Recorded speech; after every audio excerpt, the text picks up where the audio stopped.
to In Your Face, along with Max Baker and Sam Korn. I'm Jonah Karsh. We got a lot of topics to get to, and first and foremost, as we enter the All-Star break and the MLB season gets halfway through, who is your World Series pick, Max? Right now, I have to go with either the St. Louis Cardinals or the Los Angeles Dodgers. Both of these teams have the greatest pitcher in the NL, Clayton Kershaw and Adam Wainwright. They are the two contenders to start for the All-Star game, both with an under 2 ERA.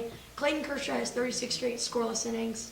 I think it's going to come down to them, but the Cardinals' experience, not because they have the better team, the experience of being in the playoffs before is going to get them through to the World Series and to play the Oakland Athletics, and Cardinals will win due to experience again.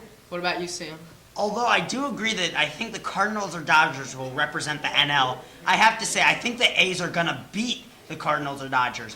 I mean, their 1, 2, 3, 4 punch is so good. Now, because of that trade of Jason Hamill and Jeff Samardzija. Sonny Gray, Jeff Samardzija, Jason Hamill, and Scott Kazmir, who's been fantastic this year. He's now the best, obviously, 4-starter in the whole entire Major League Baseball. And then you have to add in Josh Donaldson, Yoenis Cespedes, Brandon Moss, Derek Norris. I mean, who's going to be able to beat this team?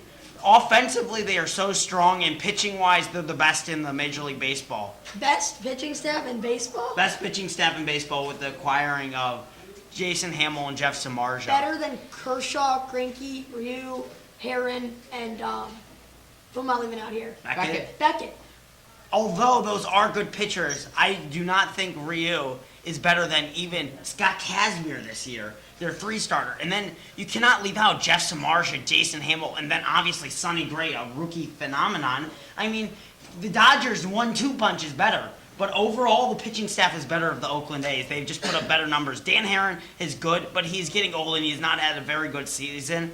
And then you have to add in the fact that Josh Beckett is on the DL and he's on the end of his career and he's injured. So you have to add that in and factor it in. We do not know how long it'll take Josh Beckett to return. So right now there's a lot of questions for the Dodgers, especially because Puig has not been as good as he has been the whole entire year. He's starting to look more like human. And now with the Agon struggling so much, I'm not so sure if they can really power through the Oakland A's pitching. Just to stir up the pot a little bit, Sam and Max, I want your opinion. A lot of the time, some of the best teams with the best records, you can look at the Angels in 2008, they get out in the first round. It's been known to happen in Major League Baseball, and the A's seem like one of those teams, like a cut ahead in the regular season, and they can't put it together in the playoffs. Yes, I agree with that. But I also disagree with Sam that they have the best rotation in all of baseball. I mean, Kershaw and Greinke are 2 contenders for the Cy Young, and also you have to add in Josh Beckett, who's only out for 15 days and will be back definitely by the playoffs and just after the All-Star break. And then you also have to add in Ryu, who's one of the best left-handed pitchers in the game today. I disagree with that, but I think the Cardinals with Matt Carpenter, Matt Holliday, I'll turn it around at some point. Craig, he's not having the year he had last year, but I think they're a team, unlike the A's, who usually fall in the first round. I think the Cardinals will overpower them. The reason why I think that the Dodgers actually will be representing the NL is because you got to add in D. Gordon. He has just had a phenomenal year, and he's one of the best leadoff hitters that you could possibly have. I do not know how anyone's going to stop this guy. Well, that'll do it for In Your Face. For Max Baker and Sam Korn, I'm Jonah Karsh. Thanks for watching.